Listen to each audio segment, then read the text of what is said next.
যখন আমাদের অফিসে গেছে, সেন্টিতে গেছে, যাওয়ার পর আমরা এখান থেকে আসছি। পর আমি সাথে সাথে পানিতে নামছি।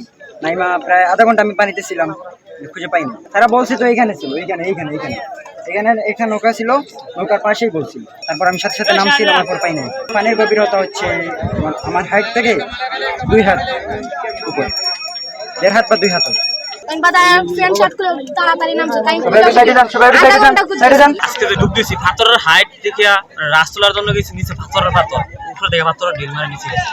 তারপর আমরা উঠে আসছি, আমার লোকের একজন লাস্টে দেখতে পাথর উপর থেকে হাইট ব্যাগে নিচে চলে গেছে। পাথর এমন একটা জায়গা, এটা বিশাল একটা বড় এলাকা। এখানে আজকে ঈদের দিন লক্ষ লক্ষ পর্যটক চলে আসছে।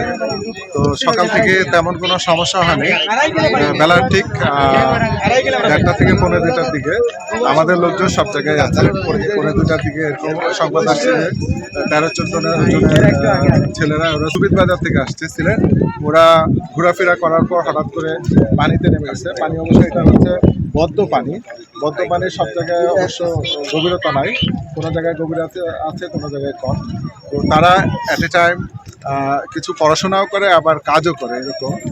তো যখন আমি শুনেছি যে এরকম ছেলেপেলেরা পানিতে নামছে, সাথে সাথে আমি আসছি, আমার লোকজন আসছে। আমি ছিলাম বিজিবি ক্যাম্পের উপর থেকে, এখানে এসে দেখি যে এরকম একটা ঘটনা ঘটেছে।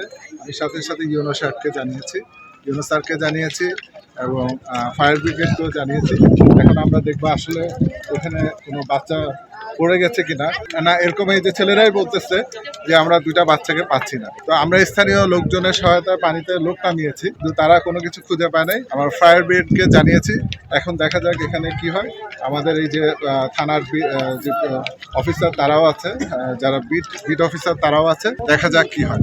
তবে আমরা চেষ্টা করব, যারা এখানে পর্যটক আছে তাদের প্রতি আমাদের একটা বিশেষ আবেদন থাকবে যে আপনাদের বাচ্চাদের দিকে খেয়াল রাখবেন। এখানে লক্ষ লক্ষ পর্যটক চলে আসে, যারা আপনাদের বাচ্চাদেরকে খালি হাতে পাঠাবেন না।